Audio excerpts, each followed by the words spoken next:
E eu combinei com Deus que eu vou ser uma pessoa amável, honesta, boa mãe, boa filha, boa esposa, vou salvar vidas.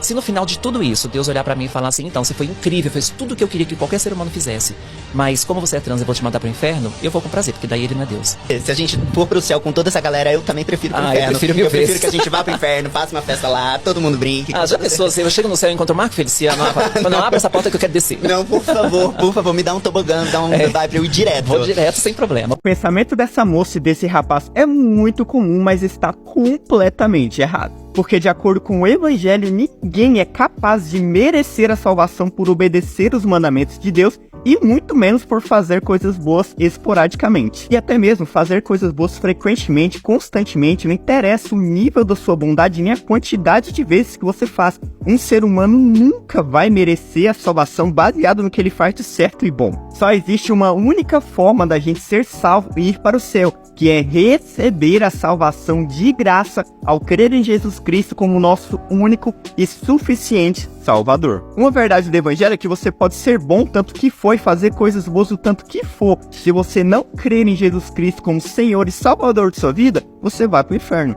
E graças a Deus que o contrário também é verdadeiro. Se você crê em Jesus Cristo como seu Senhor e Salvador, não interessa a quantidade de pecados que você tenha cometido, e muito menos o nível desses pecados. Se você crê nele como seu salvador, você vai para o céu. No verdadeiro evangelho, a nossa salvação está condicionada à nossa natureza e não à nossa conduta. A primeira natureza é a natureza pecaminosa de Adão, que é transmitida a todos os seus descendentes. Por isso que toda a humanidade é merecedora da condenação eterna por causa do pecado de Adão, porque ele nos transmitiu a sua natureza pecaminosa. E a gente merece essa condenação não porque a gente tenha cometido algum pecado, mas antes mesmo a gente cometer algum pecado, a gente já merece a condenação porque Adão transmitiu a natureza pecaminosa dele para nós. Antes mesmo da gente nascer, a gente já está condenado porque a gente já é gerado com essa natureza pecaminosa. Nessas horas dá vontade de pegar o Adão e...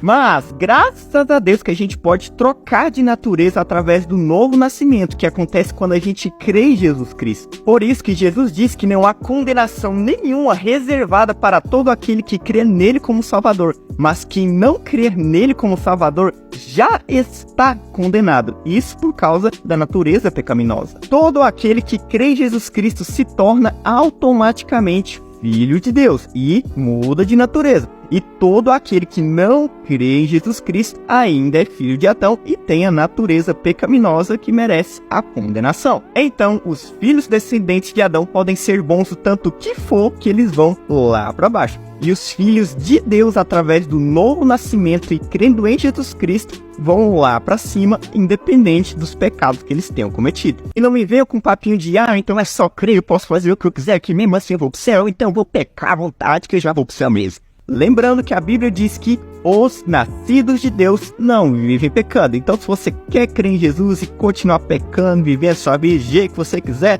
o inferno te aguarda. Mas é claro que existe aquele cristão imaturo que ainda não cresceu na fé, que não consegue vencer certos tipos de pecado. Mas ele está preso nesse pecado contra a vontade dele e não de livre e espontânea vontade. Para esse tipo de cristão imaturo, João diz: filhinhos, não pequem, mas se vocês pecarem, Jesus Cristo está assentado ao lado de Deus e te defende todas as vezes que você peca. O próprio Jesus disse que ele não veio buscar quem se acha bom, quem acha que consegue fazer alguma coisa para merecer a salvação. Jesus veio buscar aquele que é pecador, sabe que é pecador e sabe que não consegue fazer nada para se salvar. O apóstolo Paulo diz que aqueles que tentam se salvar obedecendo à lei e fazendo coisas boas, na verdade, eles estão se separando de Cristo e se separando da graça. E nós somos salvos pela graça de forma gratuita ao crermos em Jesus Cristo. Então, tentar fazer coisas boas para merecer a salvação é loucura, porque você está se condenando achando que está se salvando. Essa é a loucura do verdadeiro evangelho de Jesus. E se você não entendeu, é só assistir de novo, pausando e lendo os versículos.